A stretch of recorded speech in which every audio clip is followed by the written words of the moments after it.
conçu pour l'été 2010 une exposition de Laurence Genkel. On a mis 6 bonbons qui sont censés représenter les tendances colorées de ce qui fait Monaco. Donc on a des drapeaux, c'est-à-dire les nationalités qui font Monaco, des drapeaux américains, des drapeaux russes, anglais. On a aussi un drapeau bleu, le bleu qui symbolise la mer et puis aussi le ciel de Monaco. On a aussi un bonbon damier parce que le damier c'est à la fois le drapeau de la Formule 1, vous savez c'est les drapeaux qui font les départs de course Formule 1, mais c'est aussi les supports de jeu comme par exemple le backgammon. Et c'est vrai que Monaco reste quand même une capitale internationale du jeu incontournable. Et puis enfin on a un drapeau aluminium. Aluminium c'est le clinquant, le côté un peu show-off de Monaco, qui continue toujours à fonctionner.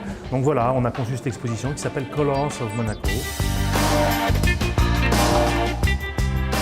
Le message, c'est un message de bonheur et d'amour et un langage universel puisque le bonbon, ça parle à tout un chacun. Tout le monde a déjà mangé un bonbon. C'est un sujet facile mais qui me parle et qui certainement me projette dans mes lointains souvenirs d'enfance. Alors, en même temps, c'est un support, donc je le travaille comme une toile, donc je le décline. C'est vrai que mon art est un petit peu sorti du nouveau réalisme, du pop art, donc ce sont des couleurs flashy et je peux exprimer ce que je ressens en fait sur un simple objet, un pur objet de désir que chacun a voulu ou a goûté ou n'a pas pu avoir. C'est tout un symbole, le bonbon, c'est un sujet extrêmement simple mais très fort en même temps.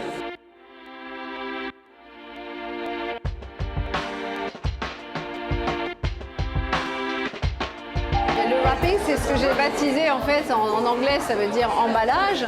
Et quand j'ai sorti ce bonbon, le premier bonbon, c'est instinctivement, je l'ai appelé wrapping parce que c'était une torsion comme un emballage de bonbon, un bonbon qu'on habille et qu'on déshabille. Donc c'est tout le sujet du bonbon.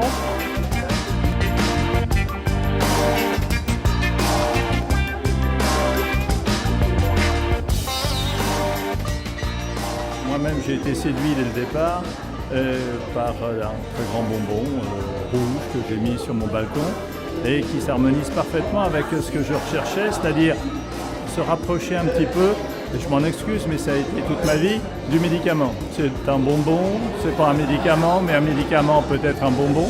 Et à partant de là, ça a constitué pour moi une décoration qui est très belle. Je trouve que c'est très frais, c'est super joli. J'aime beaucoup le bonbon fragmenté. Et j'ai bien aimé aussi la première série avec le bonbon avec le drapeau américain. Le côté enfantin en fait de l'œuvre, le côté bonbon, le côté acidulé, le côté... oui, ça rappelle un petit peu l'enfance.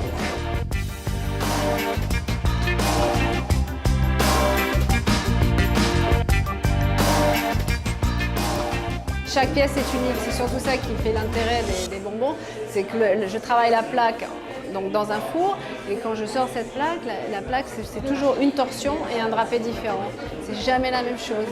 Je serais incapable de refaire 2 fois le même bonbon et c'est tout ce que j'aime parce que j'ai pas envie de faire 2 fois la même chose. Il n'y a que pour les séries de drapeaux où là j'ai décidé de faire des éditions de 8 pièces plus 4 éditions d'artistes, 4 épreuves d'artistes, en sachant que chaque bonbon est unique.